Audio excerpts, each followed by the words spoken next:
Hey, Spooky. Hey, Alex. RYRX Roca. Larry Jackson, hello.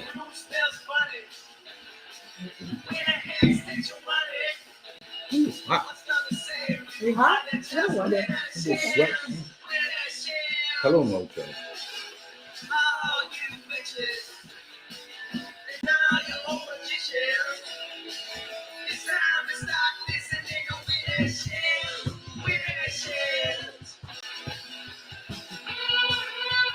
Dog drumming. So do you still hang out with the New Orleans Coven on Tuesdays, even though you don't live here? When I'm invited. Oh, okay. So you're sometimes invited. Mm-hmm. Okay. And that's the Derek Halmore Orchestra with the Widdershins theme song, Widdershins, radio for your spiritual side. A twisted approach to the left-hand path and all paths in between.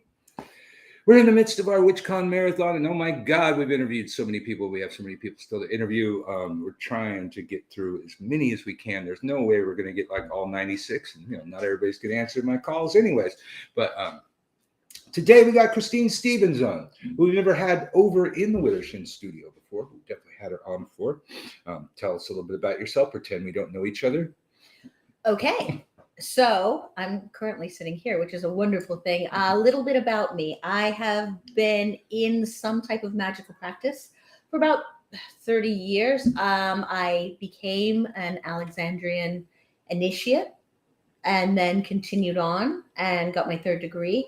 For a time, I co-led the New Orleans Coven along with Brian. Mm-hmm. And now I have relocated about a year and a half ago to the Midwest. As a matter of fact, one of your guests earlier, Jim Sayers, he lives about 20 minutes away from me. Okay. Yeah, so I'm now in the Midwest, which is a very different magical practice and actually just different all the way around. I'm back from Mardi Gras. I come back to New Orleans as often as I can, probably about every 2 months I'm here. Mm-hmm. I keep kicking around the idea of getting an apartment, but a storage unit with all my garbage and everything is just so much cheaper. So that's what I did. Right. Yeah, your bio still says you live in New Orleans. No shade. Mine still says I live in Hollywood. I got to fix that for next year. We have to talk to the person that puts that together because yes. Yeah. Well, they say, do we have a bio on file? And I always click yes. And so there is an option, just rewrite. I think I updated the one for Hexfest. Okay. But I didn't update the one for WitchCon. So I just said yes to this one. So yes, for those of you who think I'm still living in New Orleans, no, I'm not. I might as well be because I'm here all the time, but I'm definitely living in the Midwest. And you guys, Jim said he wasn't too far from that train derailment. You safe over there? Yes, East Palestine. That was a nervous moment because depending on how the winds go or exactly what type of chemicals and everything else, I mean, it's not every day that's, a place like that in the Midwest makes CNN or even world news. But this was a horrific train incident. And first they had people on lockdown, then they evacuated further. And the more they find out, you think about the air, the water, things that come into the earth, you just get nervous. You do. Well, I saw this video today. It made me nervous. It dumped into the Ohio River and killed a lot of fish, and the Ohio River feeds into the Mississippi River. Exactly. To block over that way. Mm-hmm. What kind of community is there in Ohio? That's what's really funny because magical. Right. Initially, when I moved from New Orleans, the first question that, my high priest, now ex-high priest, asked me was, hey, are you going to start a coven up there? And I jokingly said to him, what do you suggest I do? Initiate the Amish? Because I didn't know anything about the area. And the other thing that I do know is the Amish are incredibly magical, regardless of, the way that they practice. Mm-hmm. So it was an offhand remark, but now that I've been there, I've realized that there are pockets in the community. There are most definitely magical practitioners up there. So if my professional life slows down enough and allows, definitely I've had people, reach out, ask, is this something that I'm currently doing? And I would love the opportunity to do it. And you know how the universe works. I may be given the opportunity whether I want it or not.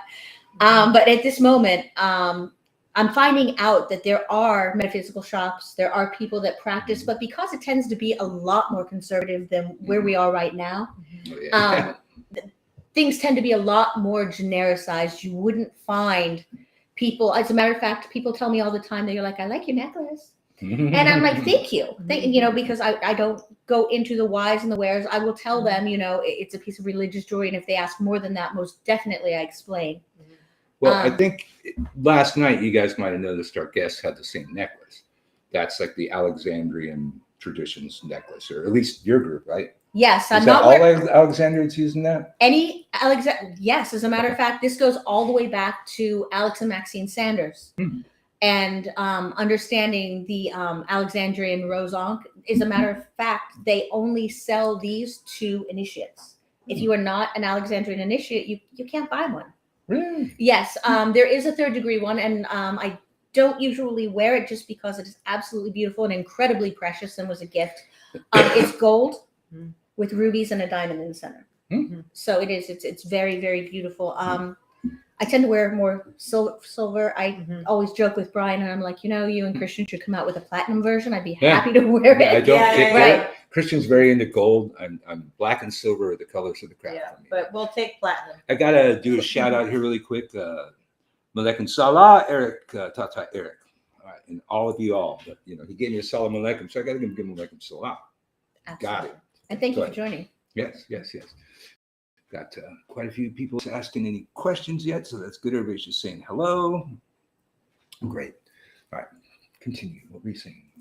You were asking talking about the Ankh. Right. Yeah. We're talking about the Ankh. We were talking about the magical practitioners up in the Midwest. Now, I can tell you that there are Alexandrians, if you go to the New England area, if you go to the Chicago area, there are other groups around the country. It's nice that there is a huge, there's a very tightly knit group here in New Orleans that practices. I'm hoping at some point in time to be able to expand that a little bit more in the Midwest. Well, so I think I said this last night to the TikTok people, but we always get to run people. I don't know if the TikTok people even know what an Alexandrian is, because you're not very studious. I'm sorry. Shade, absolute shade. But they're British traditional witchcraft. Comes along the line of Gardnerian. What would you say the similarities and differences between Alexandrian and Gardnerian? There are most definitely. We always say that that there are cousins, because there is a decent amount that we do share. There are some specific differences. I mean, you'll hear things like Alexandrians definitely love their incense and their wine. That's the shade that we get. Absolutely. And they're not wrong, because we do love incense and we absolutely do love wine. Well, with all that Wicca, everybody's drinking wine. Yeah, that's part of the ceremony. Wine is it's a wonderful ceremonial beverage, most definitely. That there are an awful lot of differences that we can't really share, because that's when we ask people, when they say I'm Alexandrian, we ask specific questions to find out, are you really Alexandrian? What I can tell you is there's a reason why I chose Alexandrian craft over other crafts, because I was lucky enough to be in the early 80s exposed to an awful lot of magical practitioners. Because if you think about it, that was right about the time that Uncle Bucky's big blue book was emerging, and all of a sudden it became a little bit easier. I can't imagine what it was like for practitioners prior to that. The peeking and looking and knocking and asking and trying to find out if these people were the real deal. I grew up in the era of WitchVox and the big blue book, and WitchVox. Right, it was just so much easier for me, and now it's even easier and harder as a magical practitioner.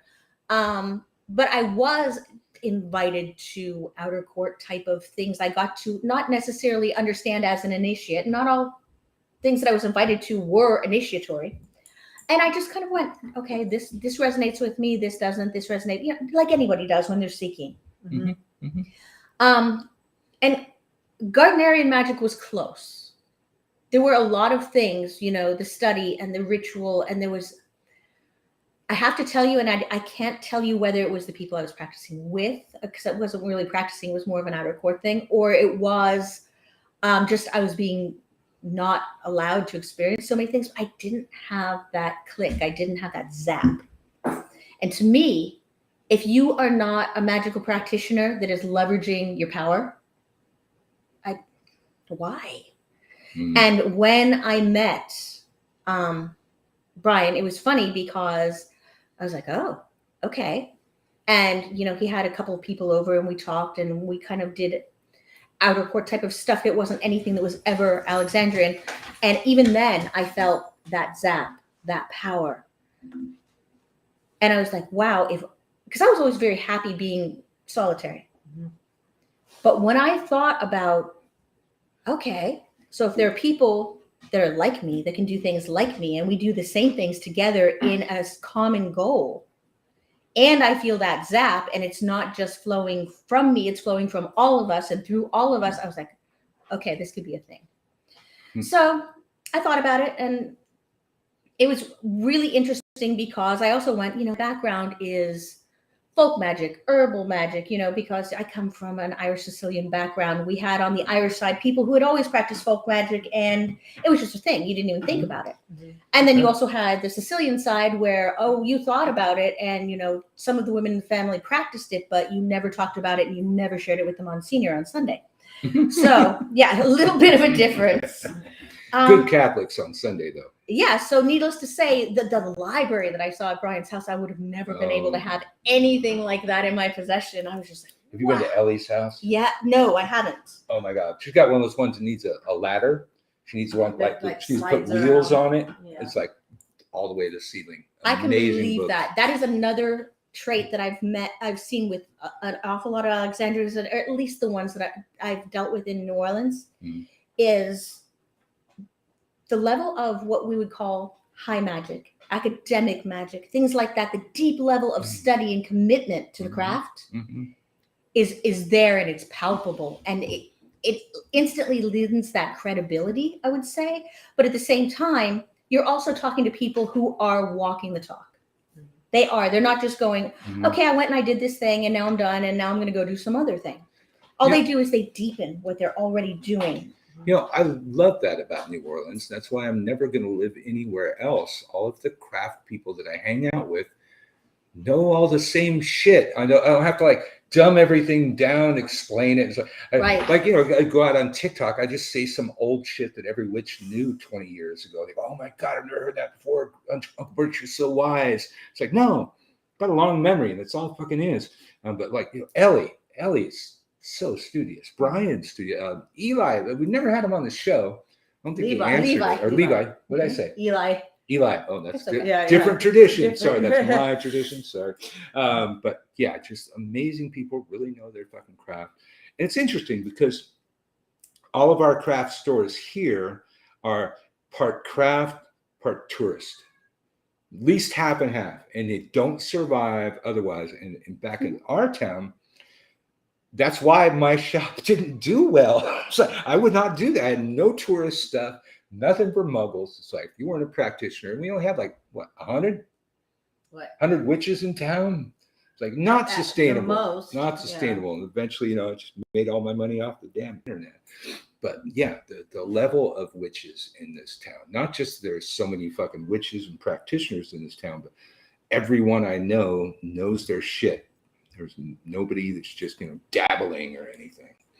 And I think when that happens, we actually feed off of that because they're like, hey, have you studied this? Have you read this? Have you done this? And you start having those really meaningful, deep conceptual conversations versus that high level soundbite type of conversation that you see in other places. Absolutely. We had, I'm always, you know, I got Christian back into TikTok now. He hates me. I'm always bitching about, you know, the witch wars and the stuff that goes on TikTok more than anywhere else. And we had Ellie on, and she just, you know, pointed out, says, you know, all the way back to the cunning, it's always been that way. It's always been that way. They're fiercely competitive and bucking with each other and warring with each other. I wish we could all come together, but it seems we have a long history of not doing that. There's a reason why a lot of folks have rules about, even if you're in the same tradition, where you can be and what you can be. And that's why we had magical names and things like that, because that way you know, you had the ability to kind of shield yourself even initially because they didn't have your name. They, like Yeah. Will Smith said, they couldn't put your name there in Yeah. their mouth. Right. Yeah, get your name out of my motherfucking mouth. Yeah. That's it. Get my name out of your motherfucking mouth. Yes, that. But yeah, yeah, and you know, Hair's coming down. I did that one time. You know, I did standard video about magical names on TikTok. And I'd never heard that. It's like, really, you've never heard that? The good thing is, as a teacher, a lot of worlds to conquer still. You're one of them right here. TikTok, you're one of them. I don't know. Instagram, you're doing okay. TikTok, you're going to take some work. YouTube, you're all right. Normally we'd be on 2 Facebook pages too, but I went to Facebook jail yesterday. So It happens. So if you Actually, for you, it happens a lot. yeah, it but happens yes, a lot. Yeah. So I don't know what happens if people are going to click that link that I sent out like a week ago. That one might not work. They're going to have to go to YouTube and watch it or something like that. And having said that, if you miss anything here, you go over to my Instagram. You'll be there forever. Go over to my YouTube. It'll be there for. But you people on TikTok, as soon as I turn it off, poof, it's gone. But we're here with Christine Stevens. We are in the midst of our WitchCon marathon. WitchCon's coming up March 3rd through the 5th, and it's the largest magical festival ever. And I'm always blown away by the people that we share a stage with on that one, both good and bad. People I like, people I don't like. But just to be in the platform with the same people sometimes, it's like hell of an ego boost. And then when we read the thing, they're going to say that we are the preeminent masters of the magical arts. I read that every year. Well, of course. Well, that was one of the things that you said also that I think that is the hallmark of the Alexandrian tradition is we use what works, which means I love WitchCon and Hexfest and things like that because I get to experience what other magical practitioners are doing, the way they're doing it, what they're reading, and whether it works or not. And that is powerful because, you know, we have the opportunity to leverage so many different things. There's nothing that says you're not allowed to, in addition to what you're doing, read about and study different areas of magical practice. Unless you're on TikTok. Because everything's a closed practice. Right? You know what? There's a lot of rules on TikTok. I'm not going to kid you. I butt heads against that all the time. But TikTok is really busy tonight. You know, a lot of, I guess, prime time's a better time. I usually go live at like noon. I have half this many people in there. But we're talking about WitchCon, and you going to be at Hexfest too? Yes, I'm going to be at Hexfest also. Probably have you on to talk about Hexfest too. Hopefully you'll be in town. That's actually the funny thing because now that I'm no longer a local, I'm doing 3 classes at Hexfest where before I only had to do 1 because, you know, I'd come in and I'd hang out with everybody. Yeah. And now I'm busy because I have 3 classes and, you know, you want to make sure that you get a chance to socialize with the people that are coming in. And it's a lot, which is why I really like WitchCon because it gives us all an opportunity to connect. Not everybody can travel. Yeah. And this allows you not only if you can't travel, but even if you can travel, think about it. We've got almost 100 magical practitioners teaching so many different things. And not only do you get a chance to like sit in the room, but you can go back and look at it and make notes and watch it as many times as you want. We're still watching some from 3 years ago. There's some from 2 years ago or last year that we didn't see yet.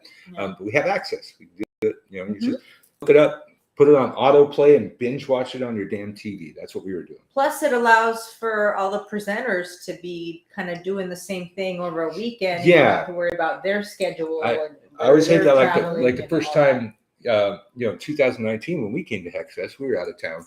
So yeah, I had 3 workshops. We were, it was first time in New Orleans, first time without our kid in like years. So it was like a double.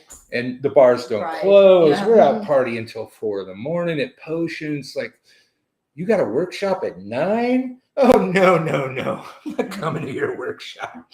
But I never saw anybody's workshop that year. I think I saw 1 workshop last year. Because last year I had 3. I went to yours last year. Yeah, I remember. Absolutely. I remember everybody who was in there. But last year, I think we just went to Sean. Some people bailed or something, so he asked me if I was 3, even though I was a local. So I had 3, and I had a panel, had a bunch of the TikTok witches, and one of them was kind of like, butthurt that we couldn't hang out and go to dinner and stuff. I said, well, you know what? In addition to 3 workshops and a panel, our kids started school the day before HexFest started. School before so, HexFest, right? So I got to go do uncle shit, run over here to the house, do some dad shit, run back and do some uncle shit. This year's guys be chill. 1 workshop. I don't even know if I have a panel yet, but that's HexFest. We're not even talking about. And as a matter of fact, I think last year at HexFest, that was one of the workshops that I did, was trying to understand how to balance your magical life, your professional life, and your personal life, and how to maybe leverage something that's happening in the other 2 realms in order to not have to reinvent the wheel all the time. Yes. Yes. This time I'm doing a workshop for WitchCon that I'm excited about. I'm going to try it out on WitchCon. And if it works well, then I'm going to take it to HexFest. And the idea is sensual magic. And I love the name just because, of course, we're right around Valentine's Day and everybody thinks sensual and that's wonderful. But there's a reason why that word is derived from leveraging the senses.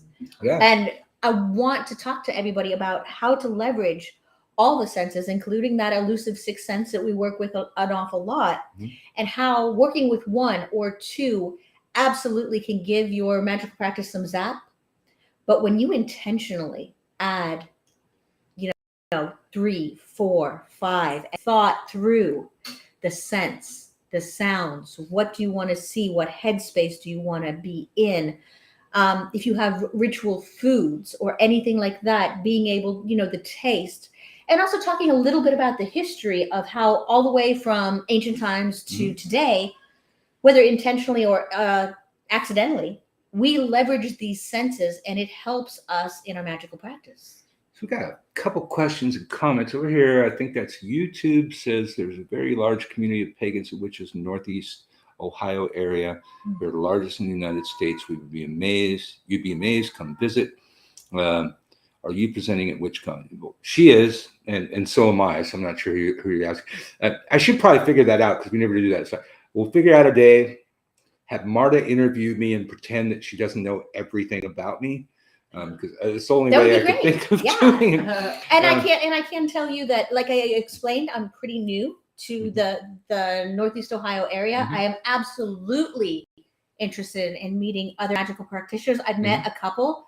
I saw very recently that there was a pagan pride type of event that was held up there. Unfortunately, I was traveling for business, so I couldn't go. But yes, my name on Facebook is the same as my real name. I don't have a separate page. Feel free to reach out. I would love to meet you. Do that, Missy. And then we got over here, we got Holly. We're not taking on-screen guests right now because we have an in-studio guest. But Holly, I just signed up for WitchCon today. I just said no. Stop doing that. Yay, good. I expect to see you in her class. And then there's that girl, something, signed up last week. Great. Excellent. And see you all at WitchCon, man. And then don't probably forget one of the to go coolest to things. The virtual meet and greet. The Zoom meeting, man. Yeah. You want to see your favorite presenters fucked up. Sometimes I've heard, we've done a couple interviews. There's been some like topless stuff going on. Well, no, with a bra, but bead earning kind of things going on there. Shenanigans. We will be coming right off Mardi Gras. So let me. Somebody's asking, and so I should probably do the first plug here. Sorry, I'm blocking everybody out here. You need the URL. What we got here? Yep. Grab the Addy. Okay, there we go. WitchCon. Bring the magic to you. March 3rd to the 5th, 2023. Join the largest live stream magical conference in the world, featuring nearly 100 witches and conjurers on live video from across the globe. Watch classes live and then rewatch on demand as often as you like. WitchCon presenters are the preeminent masters of the magical arts. Yeah. And hail from across the rainbow spectrum of occult and spiritual practices. Here's the important part, kids. Registration is limited to 1,000 attendees. We're going to run out of bandwidth, and Christian Day has told me we're close to that threshold. So if you're hemming and hawing and you're wishing you could go, stop your wishing, start your witching, come up with $95. It's not a big miracle. You can do it. This, especially for you internet witches, could go into your digital book of shadows. because none of you like to write anything down or read anything. You can save those videos forever. And there you go. 1,000 attendees, including all live video classes, rituals, and performances, as well as access to recordings of every class after the event has ended via on-demand library, so you won't miss a single magical moment. Attendees and fans will love the live shopping in our virtual vendorium, featuring powerful ritual tools, signed books, exquisite jewelry, and handmade spellcrafts. Our virtual meet and greet lets attendees and fans alike meet and chat with presenters live on Zoom. It's a great way to get to know your favorite teachers. WitchCon is live streamed on the Hex Education Network on Crowdcast, a web-based platform with no need to download an app. Now, y'all got to get over to witchcon.com because the show's not long enough for me to read you the list of presenters. We're going through them one by one. We're here with Christine Stevens, and she's going to be teaching there. She'll be at Hex Fest too. And the dogs another thing that I really like about it, it's a small thing, but when you're on the website or when I'm on my phone, it works to my time, so I don't have to figure out, if somebody's going on at 6, okay, is that 4 my time or 5 my time? It just automatically converts everything to your time zone, so you don't have to think about it. That's a good point. Yeah. So really quick here, Holy Roach, you can have your religion, but you don't get to try and force it on other people. And I am of the belief that your Jesus was more likely one of us than one of you. Okay? He was an Essene, and the Essenes were pagan. They had a god and a goddess. They practiced magic and herbal medicine. And they practiced things that became blasphemy under your religion. So don't come in here trying to convert me. Don't you say you're going to fucking pray for me, or I'm going to do a spell on you. Okay? Consent is important. If I consent to you praying for me, that's cool. But we get, at least one of those every time, and I will not address you again. Thank you, Christy. No worries whatsoever. As a matter of fact, I was sharing with you earlier when I was riding in my in my Uber. It was nice because I got into the vehicle and it was nice, and it was about to storm, so it was air conditioned. And I sat down, and this nice young man was there, and he was wearing a mask, which made me feel a little bit safe. And then I got in the car, and he was playing the most beautiful old school gospel AME music. And if you've ever been to New Orleans and in the gospel tent down here at Jazz Fest, that's exactly what was going on. And I am, as a witch, I'm still okay with that because to me, I don't have a religion that excludes. So I was like, you know what? You play your music because it's also uplifting and joyful and everything else. So let's do this. Yeah. Great. Yeah. I don't have a problem with it either. Oh my God. That's a big one. What? Mosquito hawk. It's mosquito hawk. They will season, not go apparently. away. It is our state bird here, isn't it? Ooh, Wicked Witch, you just became the top viewer. Nice. Hey, thanks for the hand of hearts and the ice cream cones and the roses and all of that stuff you're sending. Good. It's going good. What was I going to say? You were saying something. Oh no, I just did. So yes, no, but are there questions or the things we want? I don't see any questions yet, but yeah. Oh, we had. I think it's when we came here to look for a house. We had a Nigerian guy playing death metal, and it was great. We loved it. And then he got kind of self-conscious, like he should turn it down. Yeah, he put it on Led Zeppelin, I think, for our benefit. We were totally rocking to it. But we liked it. Yeah, there's only 2 types of music I won't listen to. One is gangster rap, not rap because I love rap, but gangster rap just tends to be so angry, and I try to keep like the egregious angry, at a distance. And at the same time, I can respect that it is a valid form of music. I just choose not to listen to it. And then the other one's bluegrass, and I'm sorry, there's just no excuse for that. I see it. I'm a punk from way back, so angry. The angrier, the better. Almost everything I listen to is angry. See, I believe in energetic and passionate. And yes, you know what? If you're angry, you want to channel that angry music. So I think that any art form that can make you feel, whether it's a painting or it's music, and I don't care if it makes you feel happy, sad, angry, weepy, revolted. It's a valid form of art because it made you feel. I think that's what music does, And I mean, punk rock was designed to make you angry. It's not harmonic resonance, but rhythm resonance. But dissonant thought, right? Your heart moves to compensate to the beat, and the punk rock beat is antithetical to a heartbeat, so it agitates you and makes you mad. I'm amazed that the old punks knew that. But let's see, we got a question. Just tuned in. What type of magic is your specialty? Alexandrian witchcraft. Ah. So they are British traditional witchcraft, specifically Alexandrian. So I'm familiar with many forms of witchcraft. As far as practice, Alexandrian. I also love studying things like most witches do. You know, I love learning new ideas and practices. I'm not much of a tarot reader. I know the tarot. It's not my practice. I am an amazing person who scries, though. I love scrying. Scrying to me it's one of those things you can teach techniques. And I think that comes with a lot of magical practice. You can teach techniques, but it's one of those things that's either going to resonate with you and work for you, or it's not. And I think that we all play to our strengths, right?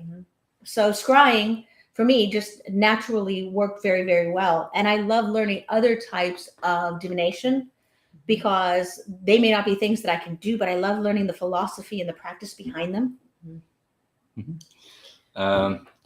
What medium do you use for scrying? I will use a couple of different things. I'll use the moon over my shoulder and, a black bowl or cauldron with a couple of drops of oil. I'll use a black mirror. I'll use the lake if I have it. The lake? The lake or a pond. Yes, absolutely. Because you can do the exact type things. I've done fire scrying. And depending on where it is and what's going on, you can have amazing results with that. I haven't had very much luck with a gas fire, but a fire outside, and it doesn't have to be burned in a cauldron, although please, everybody out there, practice fire safety and keep it contained. I think that especially when you're practicing fire scrying, if you're stringing herbs across it, once again, adding those layers of your senses, putting, a little bit of mugwort in the fire, it's just going to help with what you've got going on, putting the right music on when you're trying to get into the right headspace before you start scrying.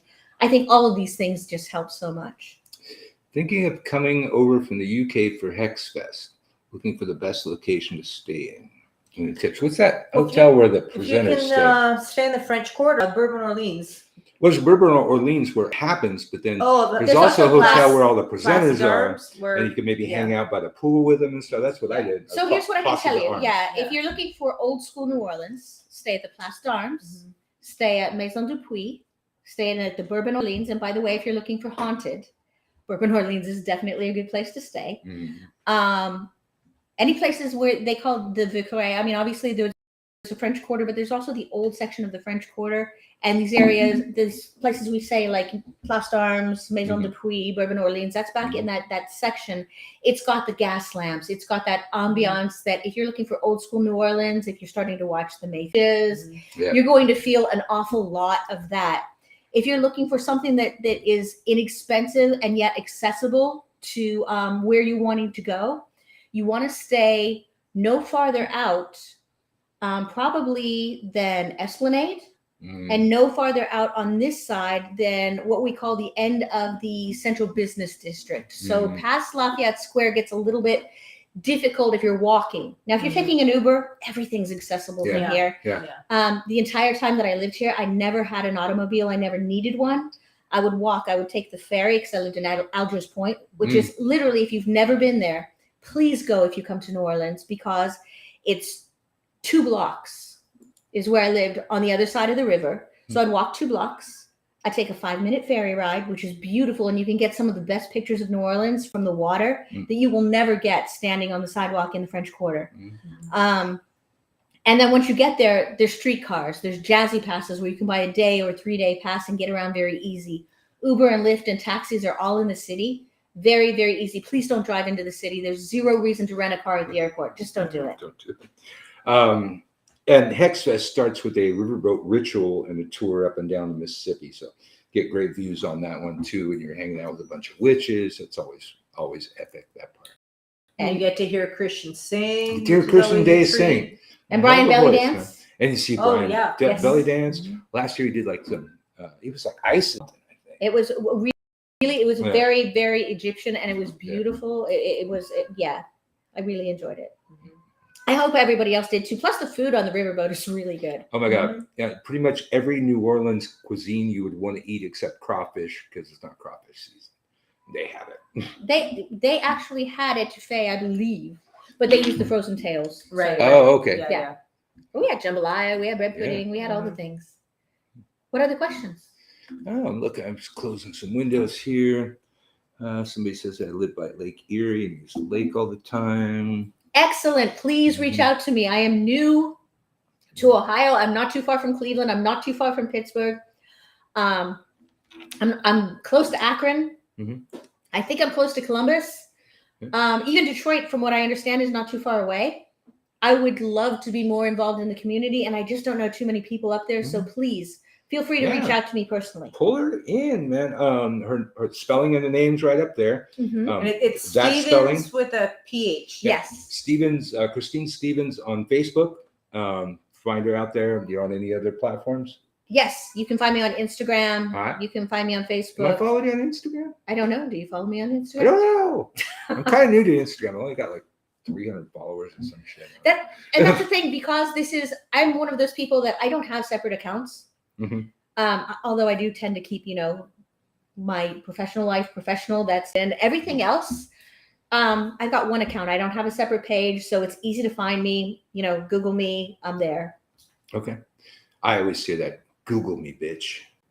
I think, you can Google them. Yeah. I think I still have a Twitter account. Yeah, it's Nola_steps. And I have a TikTok account. Really? I do. I don't ever use it, but I have Okay, I one. don't think I'm I following you never on use TikTok. mine. I use it because people send me TikToks, and I want to be able to see them. Yeah. Okay. Is it Christine Stevens on TikTok? I don't know what the handle is, but yes, if you search Christine Stevens, you're going to find it. Hey, you look at her. You'll recognize her.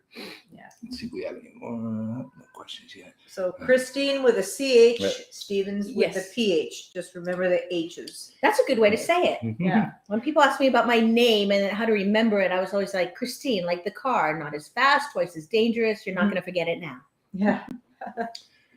So here's a question we've been asking for the last couple of days as people Good. come on here. And I don't imagine it's going to be a yes, because you don't seem like somebody that people would be, fucking with. But anybody ever come at you for being on WitchCon, threaten you, called you a turf? I don't know. No. The witch wars are epic, though. I mean, the funny thing is, I am amazed that I have not been more involved, especially as close as I am to you, Christian, Brian, a lot of people that are just really in it. No, I really haven't. Now, I can tell you that when we had Hexfest and we had people slipping notes under doors, but that was different. Yeah. That was not a witch war. That's the Catholics, That yeah. was the Catholics. Yeah. And of course, we get protested when I go do things like Witches Fest in New York City. They always have the signs. Or when I go up to Salem in October, there's always, there's that Christian faction. And I know many. Even in Salem, they pull this shit. Oh, yeah. Wow. Oh, yeah. Wow. They were literally had bullhorns and everything else. When we were in a circle, they had bullhorns behind us. It was, I saw that. I saw a video of that. It really was. But what I can tell you is, it's funny because there's so many flavors of magic out there, right? There's so many different practices. When I explained to you why I chose Alexandrian witchcraft and why it resonated with me, why would somebody not seek out something that is somewhat, not everything can be everything to everybody. I would love it if the world works that way, but it really doesn't. I think that there are some things that who I am as a person and me accepting you and you wanting to practice a flavor of magic that may not be open to that type of mindset is going to be a challenge. Is it impossible? No, because one of the things I love, whether it happens to be Alexandrian, Gardnerian, voodoo, whatever, all these things tend to be pretty open and pretty autonomous. So even within one coven, they may have rules that say X, where another coven may have rules that say Y. I may not understand why they choose to employ those rules. They may go against what I think, or I may choose to employ rules that they do not agree with, and that's fine. I think as you seek your magical path, you're going to be, I could spend all my time bumping my head up against walls and trying to make something into something that it's not, or I can find something that resonates with me and I can deepen my practice. Mm-hmm. I do understand and respect breaking down barriers. And I think that commenting is absolutely appropriate. I think that having a forum and having constructive conflict are important. That's how we Yes. affect change. But the Yes. name calling and the hatred and the cancel culture and the everything that goes along with it, I just find it exhausting and counterproductive. Yes. Yes. Okay, off the soapbox. When Okay, I was no, this is great. You know, we need you to be on the soapbox. You're the star here. You talked about growing up, in witchcraft in the 80s. I did too. Mhm. To me, it seemed like this kind of crap happened way less. And We didn't know each other. Let's be honest. well, we didn't have access to all these things. Well, Right. Late in the 80s, we had the Pagan Information Network by 87. The AOL chat rooms and the things Yeah, like that. yeah, Yes, but exactly. but this was pre-internet. This was the BBS systems. Oh yeah. Some of the first BBS systems were organizing pagans, and I remember, we had one where we could talk to people all over the country. There was, a couple legs into Ireland and England, and it was just like, to me, it was amazing. It's like, wow, god damn, wait a minute. They had spent, a couple thousand years trying to bury all of our magical cultures and keep us from being able to communicate, and this fucking thing came along. I was blown away, and it was my student that did it. He started the first pagan information network in the United States, and he was always talking about it in class and going, I don't want to hear about computer shit, you fucking geek, just shut up. I'm in the dirt and a goddess, and fucking rolling around the fucking meadow. And one day he came to class and he forced a dumbbell and a modem on me and programmed in the number.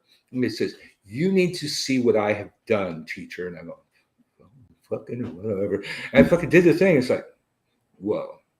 Right. I'm communicating with pagans all over the fucking world right now. Actually, not like that. It took about 3 days. If you were posting something and they needed to see it in England, might be a week. We had email that traveled slower than snail mail because the way the BBSs work, it's just like the internet, but the internet hadn't happened yet. Private computers in private homes that are programmed to call each other at midnight. And so this computer calls that one at midnight. So all of this data goes to this one. Then the next day at midnight, this data goes to that. So it's really slow. The bulletin system, it was. Yeah. But that was the precursor to things like WitchFox, which I miss dearly. Oh, WitchFox was so handy. Yeah. Now, one of the things that I just thought of that I really do appreciate about my tradition is the fact that in this day and age of information overload, I can't even imagine what it's like to be a witch trying to learn all the things, a magical practitioner trying to learn all the things or figure out who to trust when there's so many things out there. Mm-hmm. One of the things I love about my tradition is we do have a way of identifying each other. We do have an ability to vouch for teachers and practitioners, to tell folks, yes, now. And I think that's a wonderful thing, because in this day of not knowing exactly where to look for answers that you're seeking, having somebody to at least point you in a direction. We don't care what you do with the information once we provide it to you, but we can at least say, we can vouch for this person as a valid person of our craft who knows what they're talking about. As long as we have a voucher. Talk amongst yourselves while I pee. Do you want more wine? Desperately. Have you met me? Absolutely. Did I not mention Alexandrians adore wine and incense? You did. Oh, we can have incense? I'm sorry. Okay. You want some incense? Yeah, we have incense. See? What There you incense? go. Yeah, I can hook you up. I just bought a case of charcoals, so we're set. Oh, we perfect. got some. We got frankincense. We got kaifi. We got dragon's blood. We got. See, I absolutely adore. Adore which one? I adore kaifi, but probably frankincense is appropriate. Okay. So let's do that. All right. As soon as I get back, talk amongst yourselves. We burned some the other day for Moise, because passed Yes. away On couple Valentine's days ago. Day. Yes. Yeah, we celebrate our Valentine's Day on the 13th for the foreseeable future. 'cause I it's- can't say as I blame you when I saw all the wonderful things you were doing in New Orleans. And that was great because that's the other thing, the sense of community, which is why for the Midwest magical practitioners that have reached out, thank you so much. Because a sense of community and a sense of understanding and respect for each other and each other's practices, I think is huge. So thank you very much for that. Yeah. And reservations are, you don't really have to do them unless it's a Friday and Saturday night. So 13th is the way to go. Yes. For Valentine's Day. Yes. I actually celebrated Valentine's Day on the 10th. Oh, Because my husband had to catch a flight to Italy on the 11th, and he's going to join me here in New Orleans the same day I'm riding on a float here. So yeah, that should be fun. He'll come off 20 hours of flights. I'll come off of about 20 hours of throwing things and drinking. So we should be a pretty even match. And I'm sure he still misses it. I mean, you had your Yes. reasons for moving, but I'm sure there were things that he liked about it. Exactly. Yeah. Yes, because he's a huge musical fan. Yeah, So that Jazz helps. Fest, Uh-huh. or that's I think one of the things that I do miss in the Midwest. So once again, Midwest folks, if you have any suggestions, let me know. Mhm.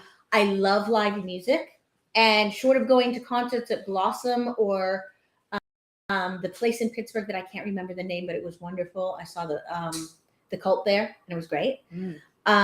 Please let me know, because live music, being able to just wander down the street, whether it was music coming out of somebody's house, a second line going down the street on a Tuesday for no reason, bands practicing. I love that. I love that. But at the same time, also Frenchman Street and being able to go through the clubs and listen and everything We else. just finally went to Frenchman Street. For the Yeah, first time. I was just talking about our Valentine's Day. Oh, okay, on the you already said that, 13th, So yeah. By the way, you went to Elizabeth's for brunch, and I was incredibly jealous Yes. because the praline bacon and the sweet potato Oh my Yeah. God. pirogues there are no joke. I've never tried the sweet know, potato. Oh, they're Yeah. nice. Pirogues are the Yeah. long, skinny canoes that Yeah. the Cajuns use down here. Yeah. But they make like these waffle things that are shaped like them, and they fill it full of praline syrup. And oh my yeah. goodness! Do you ever see, you watch Walking Dead? Mhm. You know, Daryl? Mhm. You ever seen his other show, Ride? No. It's kind of It's like Anthony excellent. Bourdain with motorcycles. Yeah, he meets rides with people, motorcycles they around, break bread together. And they hang like out. road food and stuff. Yeah. So it comes to New Orleans, and the one place he goes, Elizabeth's. Excellent. Wearing this shirt with a giant inverted pentagram that says "Free the Witches" and it says FTW, the Mhm, biker thing. right. I looked everywhere for that shirt. I wore one out and I bought another one. It's so cool. It's my favorite goddamn shirt. We have to find out where we Daryl's can get shirt. these, or if the patent has run out, how Yeah. to make these. Well, Because there's there's- enough shops down here. There's about 5 people making them, so I don't Ah. think there's a patent on it. And then he That's also a good went to Island of Salvation on St. Claude. Nice. Yes, yeah. Yeah, He he went did a there, thing and with then he Sally went to Ann Elizabeth. Glassman. He had a Yeah. little voodoo ceremony Yeah. thing go on. And she's Yes. our neighbor. She just Yes. lives a few Yeah, blocks yeah. away.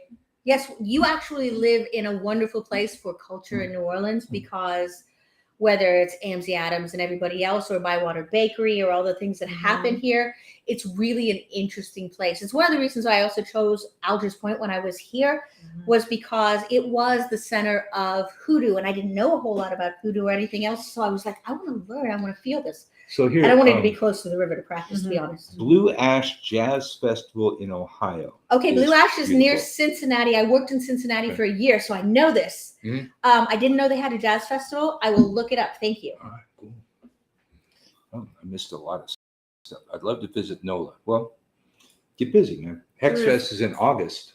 Exactly. You've got plenty of Yeah, time. And got by the plenty way, of the hotel rooms in August Yeah. are cheap because it's hotter than Yeah, the surface of the yeah, sun. So as yeah. long as you can Yeah, take the it's heat. the tourist season in the But summer. last year it was Right. like 80. It wasn't bad. It wasn't Last bad year it was like last year. 84. It was Yeah. beautiful, Yeah. and there was Lovely. a breeze. I was loving Yeah. it.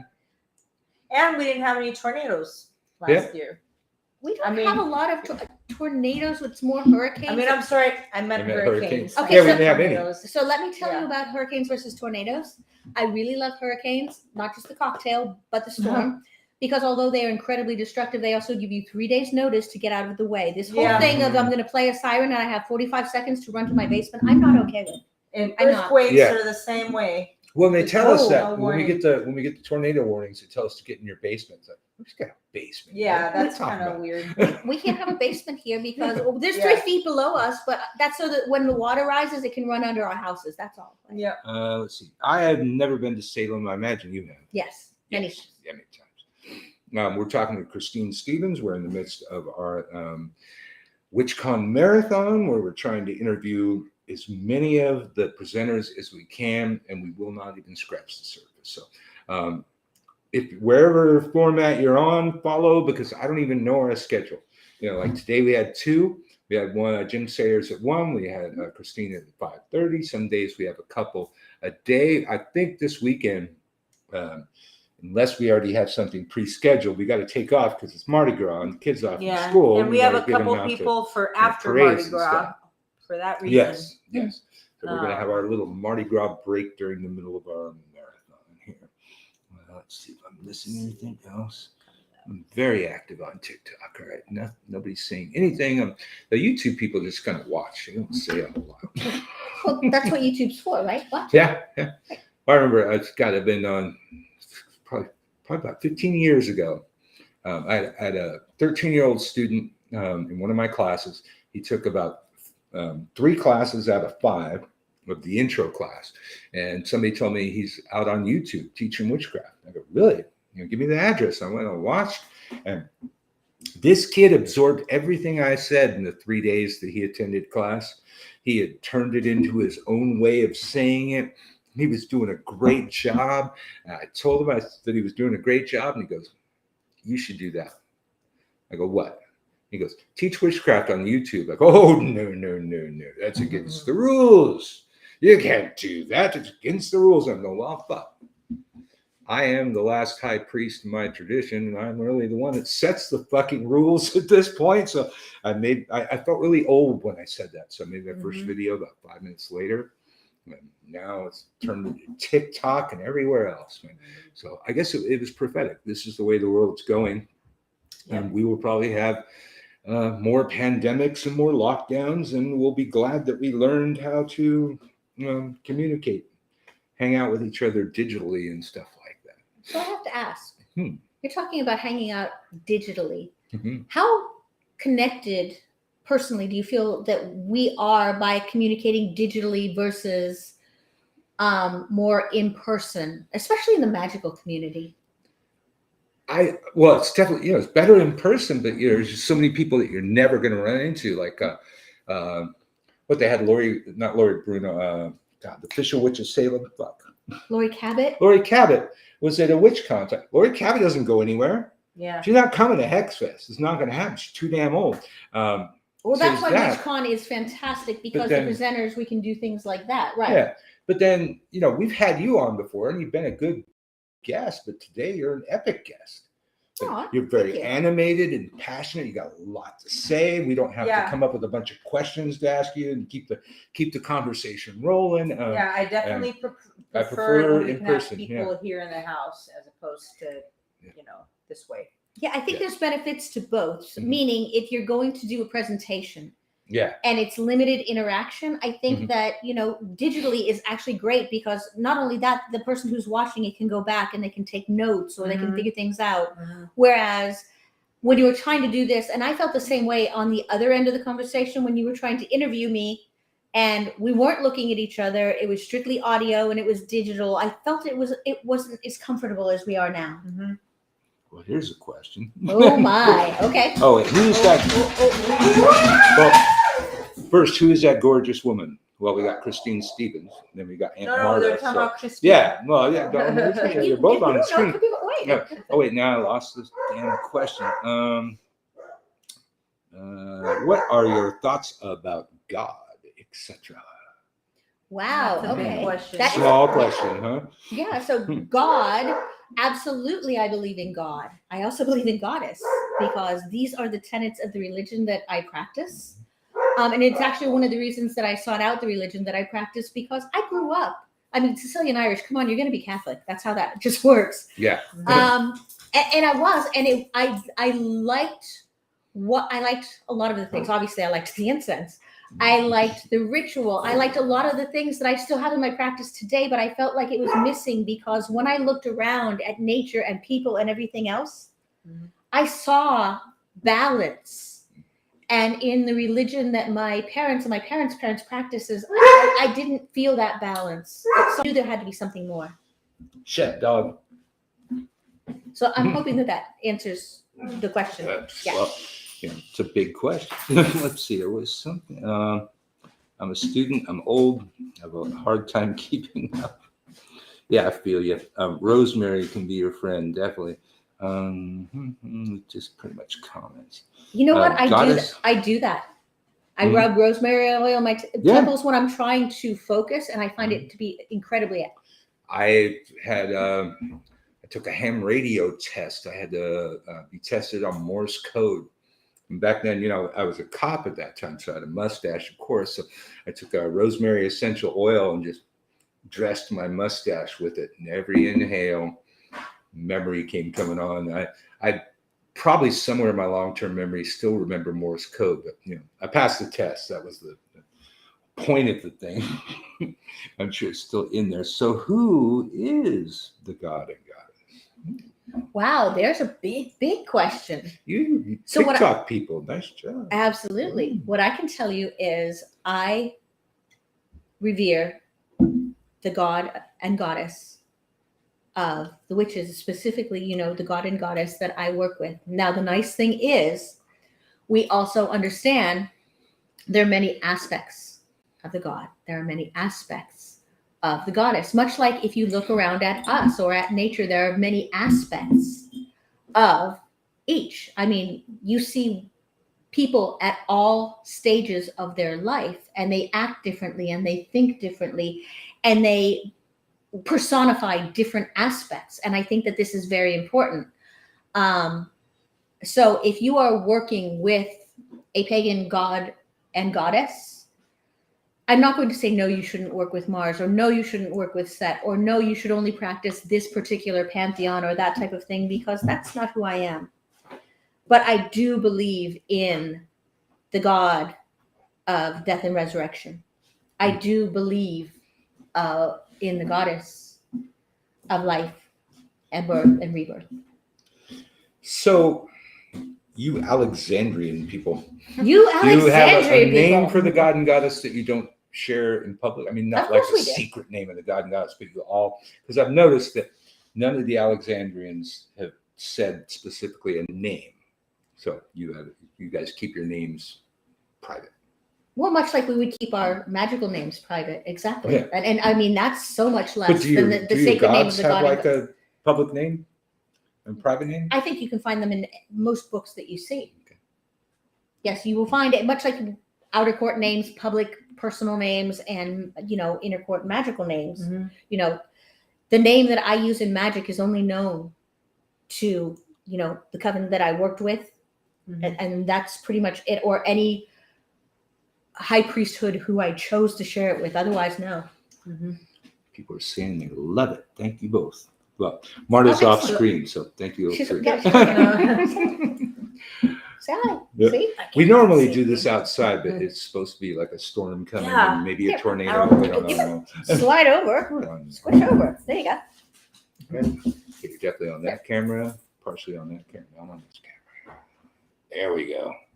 Can you just stay where I put you? There we go. Talking to the dog, the camera, the incense. Yeah, You're all gonna of have to be them. more specific All of here. them. Just stay where I'm putting you. Depends.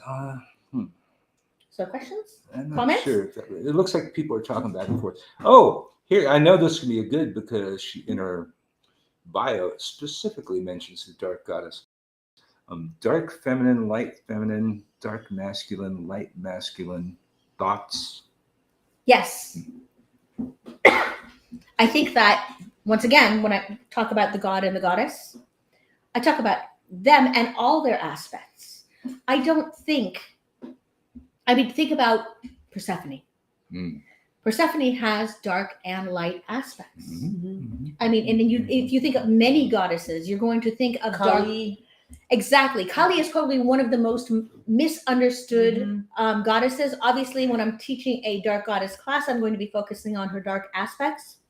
But when you think about the most comprehensive all mother, I mean, everything about everything that she represents, from language, time to the universe, and everything that is personified in her, the fact that she has weapons on one side and boons on the other side, just all of it. I mean, she is just really a fully developed goddess.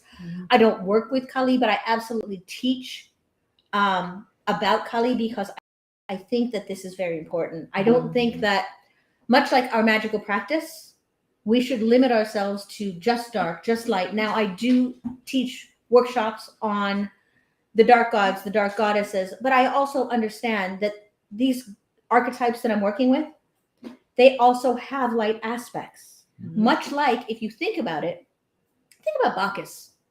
Bacchus is probably Bacchus is probably one of those gods. Most people are like, oh, well, it's, it's wine and it's hedonism and it's, love and frolicking in the forest. This is absolutely light, right? The funny lessons that Bacchus gives, though, this archetype also teaches about balance. A little wine is a great thing. A decent amount of wine is a fantastic thing. Too much wine too often is not a good thing. Not only will it wreck your next day, but it could wreck your health or end your life prematurely. So, Well, the saying was always, the goddess is all women. And it's like, I know women. Yeah. Catch them on the bad day. They fucking dark. No matter how fluffy they are in their normal life, they're going to have a time have a time where, the dark side comes out. So you got to take the dark with the light, man. The sacred feminine, the sacred masculine, the things, you're going to find aspects, much like, and that's why I don't really narrow things down to, I represent the sacred masculine as, referring to the god, but I may see, an awful lot of those qualities as, if you think about it and you think about all the things that a man is not just a tough, mean, awful, strong warrior kind of thing. And a woman is not always a kind, gentle person who is sitting there and they're sympathetic and nurturing and everything else. I think you can see aspects of that in men. You can see aspects of that in women. Sure. So I don't think that to me is not a big thing. Well, I, like you, grew up during the times of Wicca and the goddess spirituality movement, side by side. Right. And, as a man, I don't believe we were able to publicly embrace our mysteries during that entire time, and I hope that changes. Part of our mysteries is conflict and war. And y'all, if you don't have a penis, don't get to judge that. And throughout my time, we had to deal with the Dianics and the Z Budapest, and they would call us a lower species of life that should be eradicated from the planet. She said that. But my elders were saying, look, we've had, thousands of years of patriarchy. They persecuted the women. They got some issues that are going to bite you in the ass sometimes. And let's all just let that slide. Not issues, feelings. Yes. But rage mostly. Yes. Yeah. But we got to let that slide. Just let that. They're going to say terrible things about us. Let it go. I agree. I don't agree that that's the time anymore. I think there is a time for a sacred masculine. There is a time for us to have our mysteries out in front of everybody. And I think that craft is one of the only places I've seen that represented, especially British traditional witchcraft. No old man yields to a young man. There is conflict and strife. And in the old rituals, the old king battles the young king and the young king wins. And then the young king takes over. But they are one. When the battle is over, the god that, lost becomes the god that won. They become the same god. They become another aspect of the god. And that's just not a thing that's really been able to be researched and embraced during those times. And I think we're past those times. And I'm not going to put up with people like Z Budapest anymore. We need to be able to talk about those things, because part of our mysteries are a lot of the problems that have happened on the planet. And we need to, as men, be able to deal with that and address those things. And I don't think most of my life we'd ever really been allowed to do that. Balance is so important, and which is why, right, Pendulum, there absolutely is that balance within British traditional witchcraft. Mhm. Of there are different sabbats that are, predominantly, we're focused on the god. There are others that were focused on the goddess, but at the same time, it's not one to the exclusion of the other. Mhm. There's still, things that are going on, and obviously I can't speak about a lot of these things, but what I can tell you is there's balance, and that's what I didn't see growing up Catholic. That's why I sought out, and Alexandrian obviously gave me a nod towards I'm interested in this. At the same time, we don't have the Oak and Holly King. It's Exactly more what I like was talking about. it's more like John Barleycorn type of situation Yeah. there. But I also think that sacrifice and rebirth are also male mysteries and things, right? Well, excellent example for the Christian if you're still here. The entire idea of a God sacrificing himself to his people is pagan. Yes. And John Barleycorn's probably the best example for that. The sun god rises to his peak, dies, and then immediately John Barleycorn's here. He becomes John Barleycorn, and we kill him like 3 times. 3 harvests, we just keep cutting that motherfucker down. He just won't fucking stop. That the dying god thing was absolutely borrowed from paganism, and we can see it specifically. If any, I don't know if you TikTok people actually go look it up, but other people look up the Council of Nicaea. At the Council of Nicaea, they said, and I quote, "To further legitimize the tale of Jesus, we are going to superimpose it, his birth date, onto the birth date associated with the birth of God since the dawn of time, that being the sun god." So the entire idea of the sun god, winter solstice, reaches his in the old language, he died. He died for 3 days. We didn't see the sun for 3 days in the northern hemisphere, and then he rose from the grave. That was the old language, and that's what they borrowed. So the entire idea of God dying for his people and a God that dies for 3 days and then rises from the tomb is pagan in nature. Jesus was, so like I said, Jesus was probably one of us more than he was one of you, because the entire mythos was drawn upon from the sun god. I think the one thing that changed in that was pagans, since they've been pagans, have always syncretized, right? Mm-hmm. We've always adopted, as people conquered people, they figured out what were the similarities in their gods, or what, Yes. and this person became now a 2-name person who over time became a 1 person. Obviously Hermes is one of the biggest ones who has been syncretized. Isis has had so many incarnations across cultures. But when you look at that, when we got to Christianity, things changed because it wasn't a syncretization. Mm-hmm. It was a takeover. Mm-hmm. Because there weren't any more of the, well, you can have this and you can have this. We're just going to call it something different.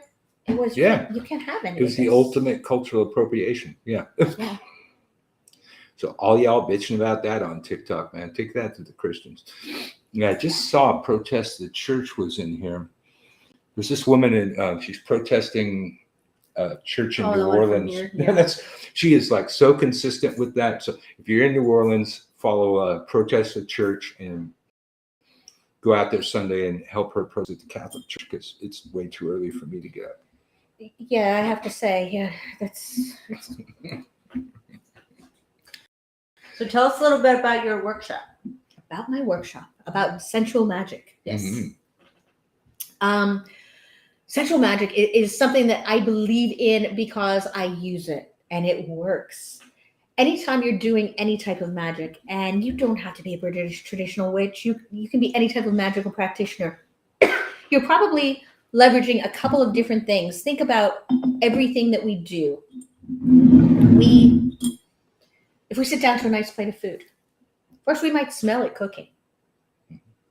And then we're going to see it with our eyes. In Italy, there's a saying that first we eat with our eyes. Mm-hmm. Because this is true. You've smelled it, you've thought about it in your mind, and when it looks like the picture in your mind or better, now you're really taste it. Mm-hmm. And you taste it. And it is absolutely everything that you thought of. And now you've just compounded all of the things. And now let's add something more. Let's say we've sat down at a beautiful restaurant that has violin playing or opera, and now all of a sudden this simple pasta dinner has become something much more, because now you've also got sound involved.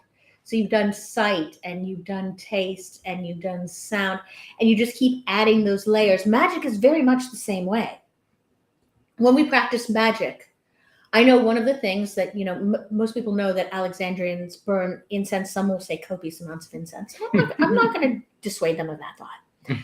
One of the things that it does, though, is it helps me connect, because after walking into the coven stead for so many times and knowing the feel and the connection and the power and everything that happens, sometimes all it takes is a little bit of that smell to bring you instantly into that space.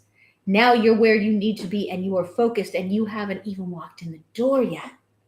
So I really believe that we're going to talk about how in your practice you can layer all of your senses, and also make sure that you're tapping into that sixth sense that we all use as magical practitioners, to make sure that we're using all six. And we're going to talk about a couple of different types of spells and give examples of what one might do if they were choosing to do a love spell, a protection spell, things like that, and leveraging all of those different types of things. If you've ever attended my workshops at Hexfest, I try to do things like that. Most recently, I did a path working.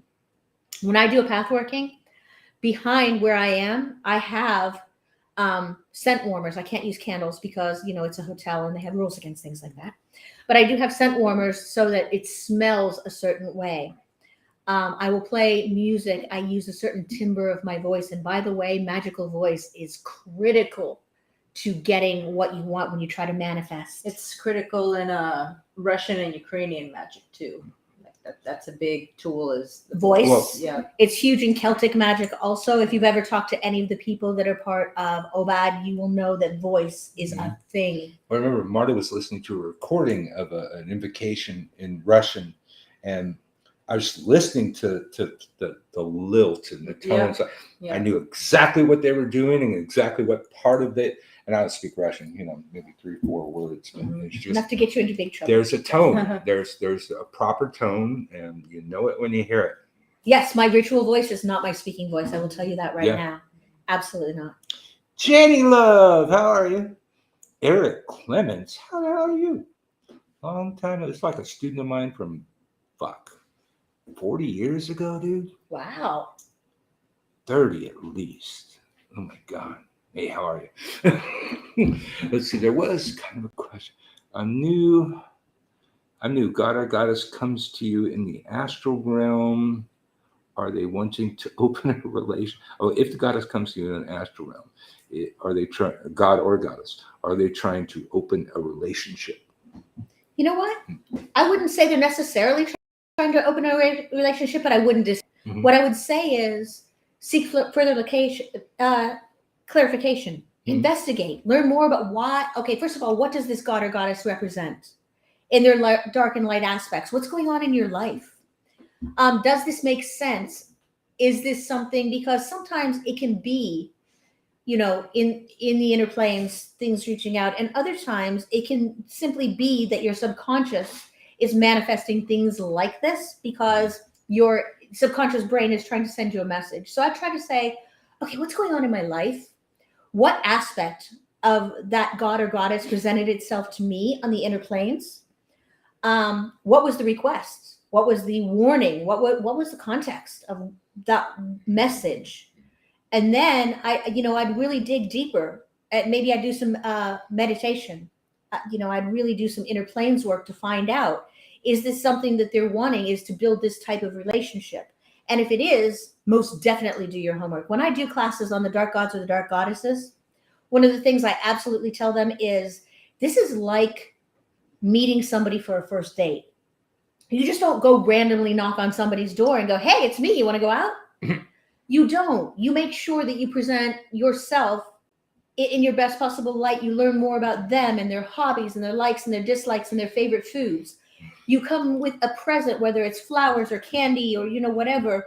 And you really show that you are interested in getting to know them more and on a deeper level. You do the absolute same thing on the inner planes. yeah, like we just met. You can borrow money.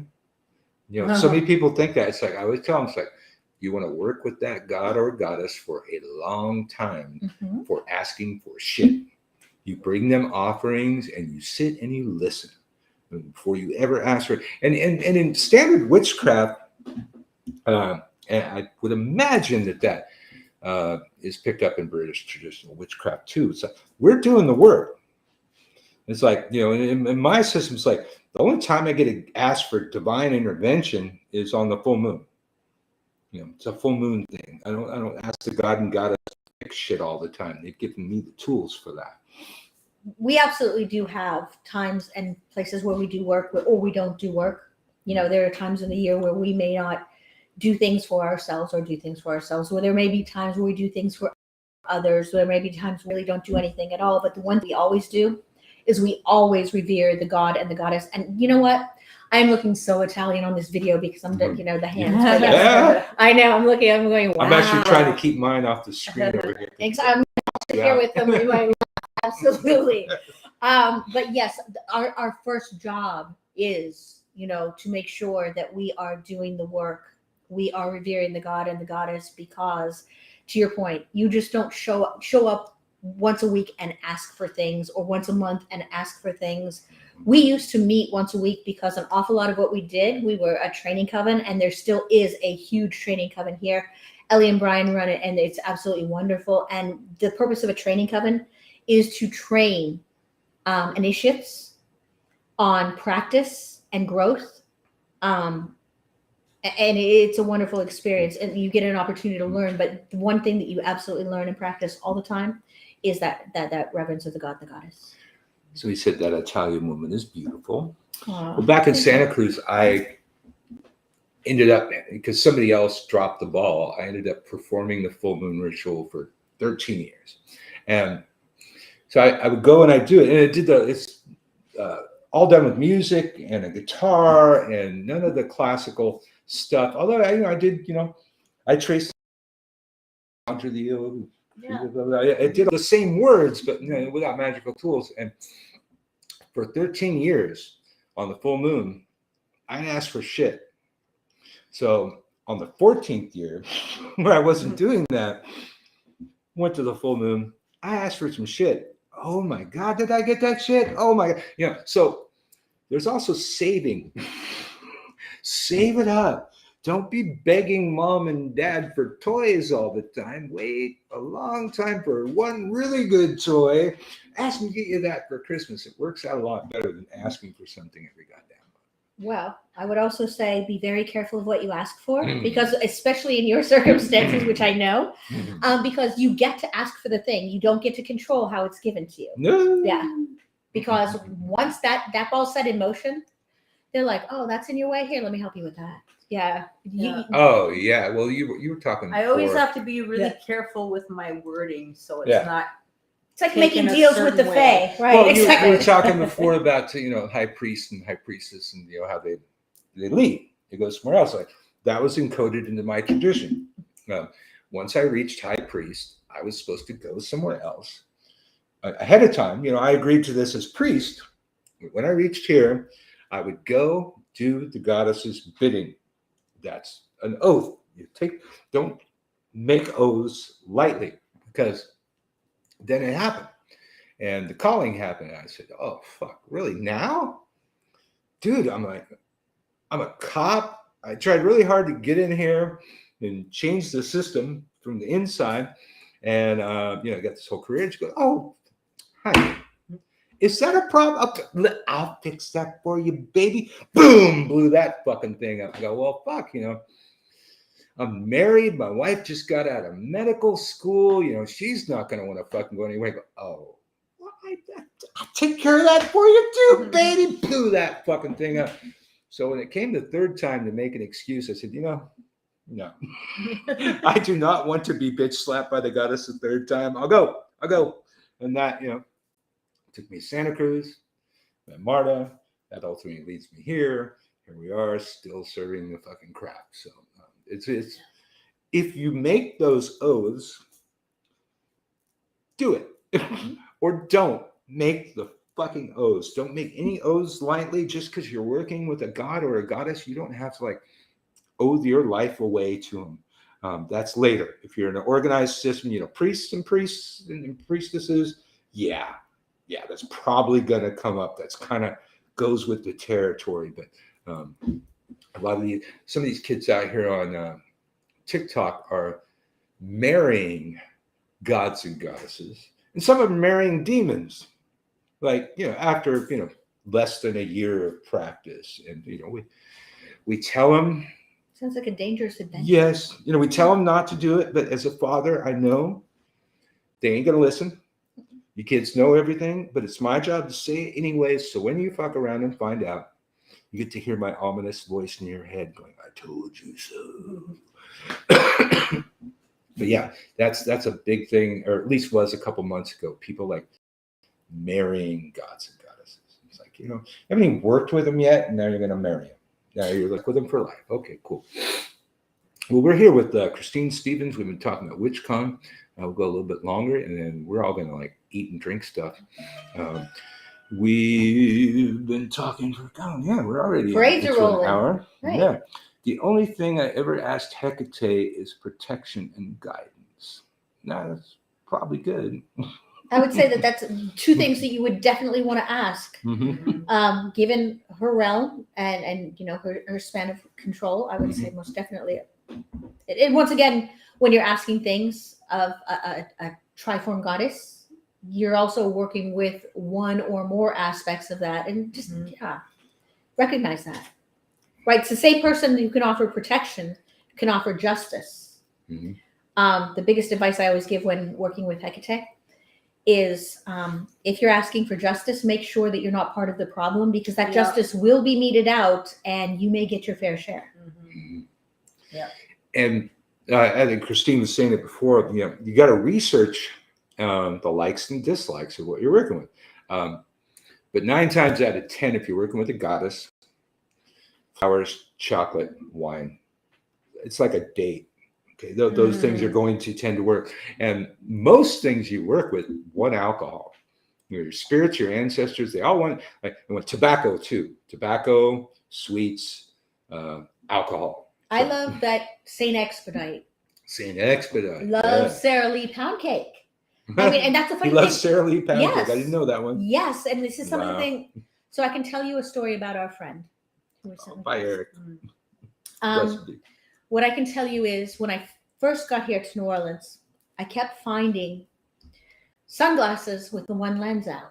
I've been here about 3 months, and I kept, I'd be like, okay, whatever. And I didn't know anything about anything as far as the magical practice here, even to the point where I was sitting at the Carousel bar, and one of the bartenders, because I was living in the quarter at the time, handed me a pair of sunglasses and said, hey, you left these. Mm-hmm. And I said, these aren't mine. They're like, no, I remember you were here and these are yours. So I went to our friend and I said, hey, what's up with the sunglasses with the one lens out? And he started laughing, and that laugh that we know so well. And he just said, oh, bebe. He's like, you've been noticed. He's like, what have you been doing in your magical practice? Have you dealt with spirit of place? Have you done these things? And I was like, oh no, I haven't. So now all of a sudden I'm learning about tobacco and, and rum and all the things that are spirit of place here in New Orleans. So I would say wherever you are, whoever you're working with, do your homework on who you're working with and also the spirit of place where you're sitting, because I think that just showing up with a random bottle of alcohol or random flowers, sure, it's something. But I know I love lavender roses. And if you bring me red roses, those are, I'm sorry, flowers, and I'm probably going to beat you with them. So, well, you got to use the right kind of alcohol. Right. It's like, Greek, Roman, I'm going to probably go with wine. I remember I started working with Santa Muerte. I figured, okay, tequila makes sense. Right. And then a lot of hoodoo's going to be, whiskey. Or rum. Or rum. A lot of ATRs are going to be rum or whiskey. And then here in New Orleans, well, I'm going to go bourbon. I mean, really, it would make sense to do a fucking Sazerac or something. Well, mixed. I don't know that I'd make a cocktail. I never thought about making a cocktail for a there is a Sazerac whiskey that goes into it. You can just buy it by the bottle. Yes, they do have the Sazerac here. The funny thing is, you make a really good point. Much like layering senses and everything else, I'm guessing if you were working with Aphrodite, something with rosewater and things like that would be really lovely. And what a nice surprise. By the way, would now be a good time to tell you that you didn't pour me wine, you poured me rum?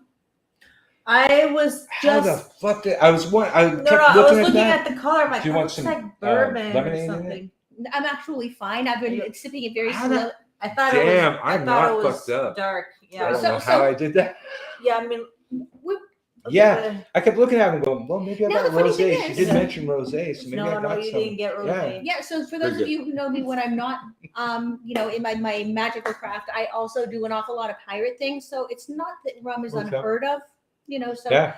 so Well, yes. we've been known. It must be the this- gods directing you. Yes, Like, I no, she wants rum. that was an accident, but I remember Well, I do have tomorrow off, so we're okay. Okay, like good. when we would have like Hoodoo San Moise over, I would just keep bringing him bourbon and ginger ale. Real. And he always said, God, you make them strong. I go, yeah, but the more I give you, the more you talk.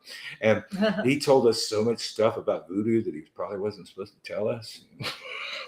But that was an accident. And Sure. I get some wine if you want. Sure was. Okay. Yes.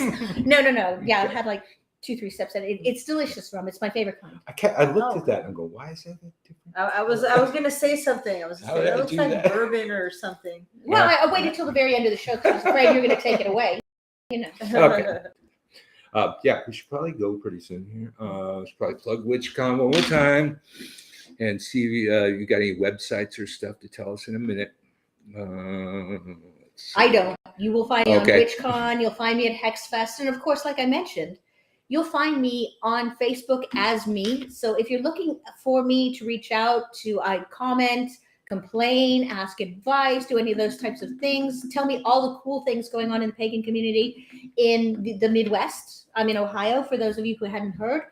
But I'm not too far from Pennsylvania. I'm not too far from Michigan. I'm not too. I can actually, I think, be in Chicago pretty quick. Let me know what's going on in the area. I'd love to hear from all of you.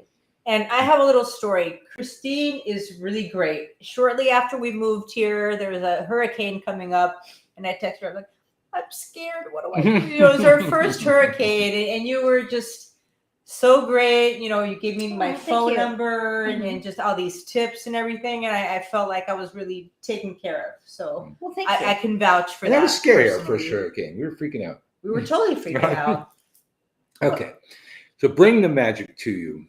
March 3rd to the 5th, 2023, Brian Kane, Christian Day, and the Hex Education Network present WitchCon Online, featuring classes by nearly 100 witches and conjurers from across the globe, ready to share their time-honored wisdom and witchery with beginners and advanced practitioners alike.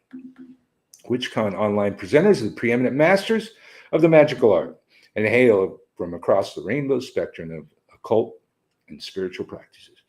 Registration is limited to 1,000 attendees and includes all live video classes, rituals, and performances, as well as access to the recordings of every class after the event has ended via our on-demand library, so you won't miss a single magical moment.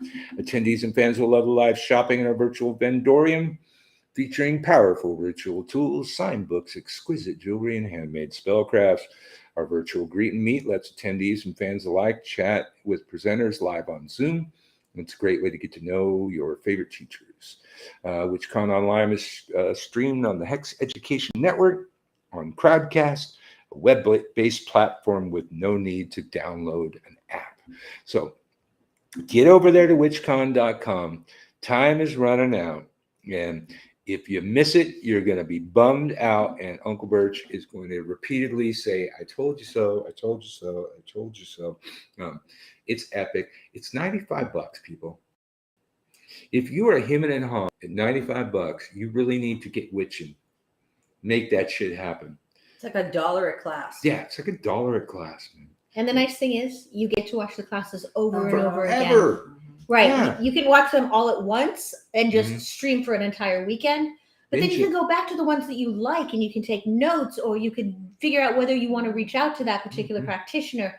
And of course, like you mentioned, the virtual lounges where you can hang out Yeah. and you can ask questions. That's like one of the funnest parts, really. Yeah. Yeah, it is. We have a blast. Matter of fact, after the first one, I paid for Zoom like $140 so I could have a bunch of guests, and we had Zoom parties.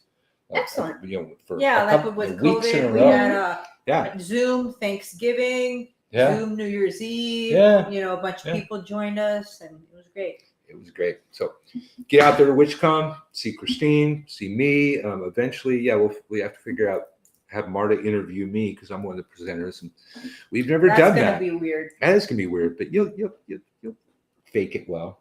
Act like you don't know the answer to all the questions. Oh, good. That light just went out, telling us it's time to go. Christine, any parting thoughts? No, other than to say thank you for everybody who joined. I really appreciate it. Can't wait to see you at WitchCon. And once again, if you happen to be in the Midwest, reach out. If you're looking for advice in New Orleans, reach out. You know, we're a community. Let's act like it. Absolutely. Gypsy Witch, 13 hours from New Orleans. You want to come to HexFest then. HexFest is in person. WitchCon's online. So Right. WitchCon, you don't have to go nowhere.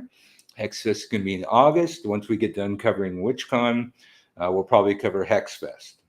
That's like what we spend a lot of our time doing here, is plugging all the shit we're at. So, as our ancestors used to say to remind us of the troubled times through which they came and the breadcrumb path that they left you to follow in the ways. Merry meet, merry part. Merry meet again, y'all. We're out of here. And you too, get out of here. We're done. Go away.